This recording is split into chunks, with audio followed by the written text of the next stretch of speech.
Dinas Penanaman Modal dan Pelayanan Terpadu Satu Pintu atau DPMP TSP Pemkot Bandar Lampung membeberkan beberapa wilayah penyumbang usaha.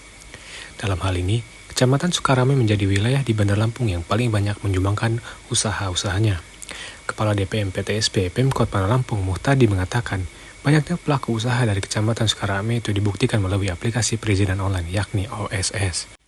Berdasarkan data OSS dari tahun 2021 hingga tahun 2024 ini, dari aplikasi OSS bagian proyek usaha per kecamatan, Kecamatan Sukarame menjadi yang tertinggi dengan jumlah 9.152 proyek usaha. Disusul Kecamatan Kemiling, yaitu 7.491 proyek usaha, Waihalim 6.853 proyek usaha, Raja Basa 6.572 proyek usaha, dan Tanjung Senang dengan 6.526 proyek usaha. Kemudian untuk sisa jumlah usaha lainnya tersebar di 15 kecamatan lain yang ada di kota bertajuk Tapis Berseri. Sebelumnya, pihaknya juga mengklaim telah menerbitkan sebanyak 44.337 nomor induk berusaha atau NIB. Puluhan ribu NIB yang berhasil diterbitkan DPMP TSP Pemkot Bandar Lampung itu terhitung sejak periode 4 Agustus 2021 hingga 15 Oktober 2024. Dalam hal ini, penanaman modal dalam negeri atau PMDN menyumbang 44.324 NIB dan penanaman modal asing atau PMA sebanyak 13 NIB. Kemudian, NIB untuk usaha mikro, kecil, dan menengah atau UMKM sebanyak 44.926, sedangkan non-UMKM 411.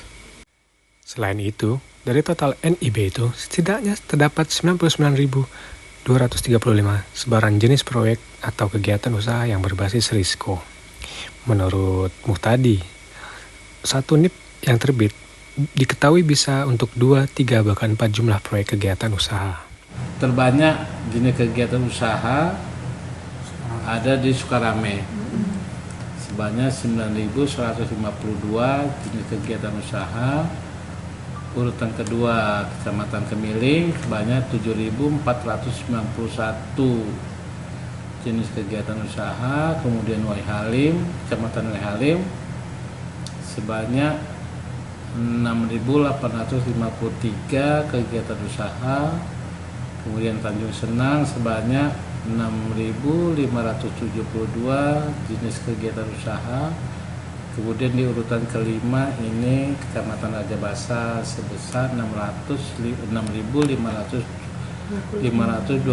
jenis kegiatan usaha. Nah, ini sebaran berdasarkan kecamatan ya.